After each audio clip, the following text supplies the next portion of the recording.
Assalamualaikum warahmatullahi wabarakatuh. Kaifahalukum? How today? Semoga semuanya sehat walafiat meski dalam masa pandemi ini, dan mudah-mudahan sedang masa pemulihan dari pandemi ini. Ya, kita sudah lama tidak berjumpa. Nah, sekarang kita berjumpa meskipun belum bertatap muka, tapi alhamdulillah kita bisa melanjutkan kegiatan belajar mengajar kita ini. Nah, kita bertemu lagi di pelajaran IPS, Ilmu Pendidikan Sosial. Kalau kemarin kelas 7, sekarang kelas 8. Syukur alhamdulillah. Ya, next semua kan? Oke, untuk materi kali ini kita akan berbicara tentang interaksi keuangan dalam kehidupan di negara-negara ASEAN.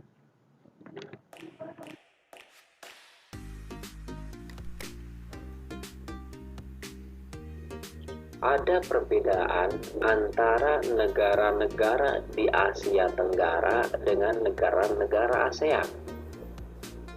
Ya. Jika negara-negara di Asia Tenggara itu dikatakan adalah negara-negara yang memang ada di Asia Tenggara meskipun bukan anggota ASEAN.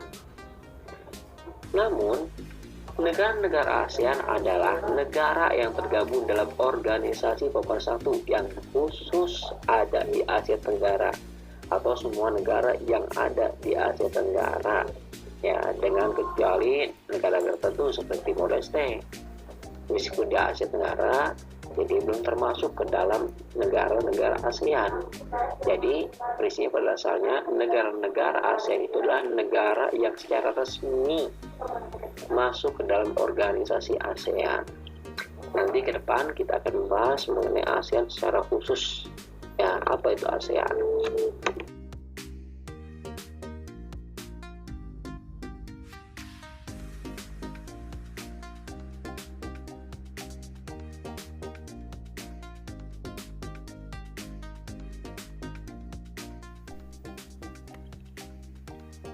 Bisa dilihat di sini letak astronomis dan geografis Asia Tenggara.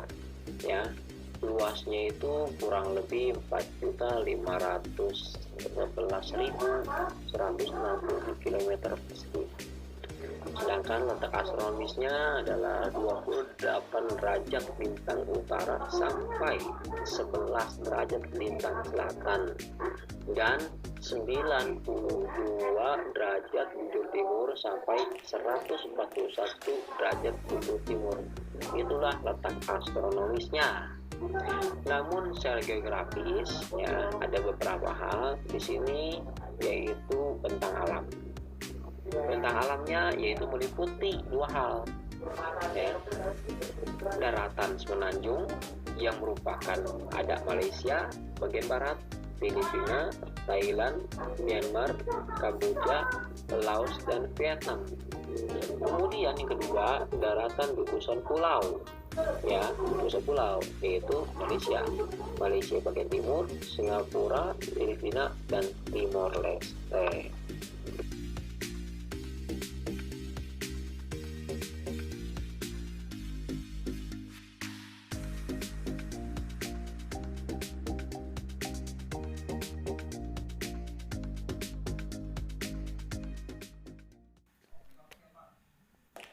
Masih bertanda alam negara-negara di Asia Tenggara.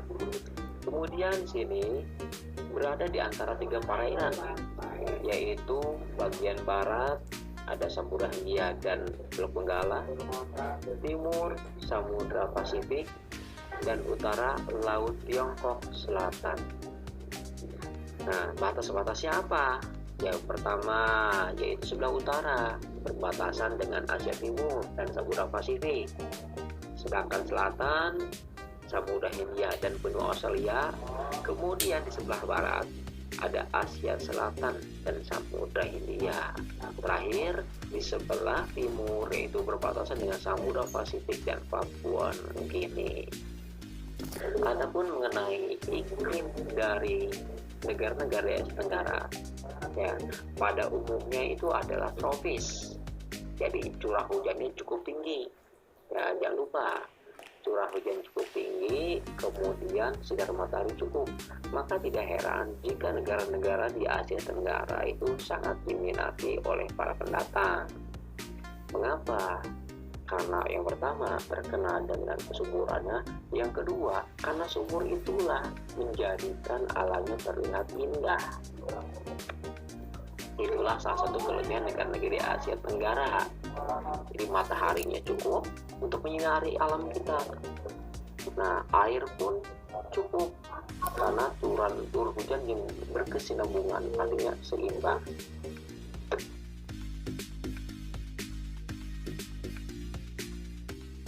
Tugas untuk kali ini, ya, buat review dari penjelasan yang telah disampaikan dengan bahasa sendiri, ya, bahasa sendiri loh, bukan bahasa LKS.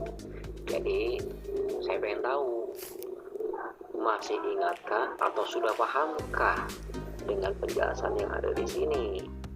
Ya, buat reviewnya silakan.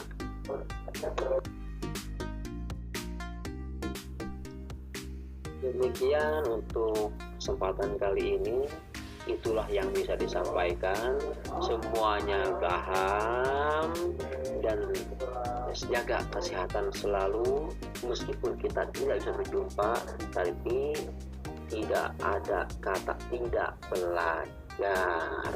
Wassalamualaikum warahmatullahi wabarakatuh.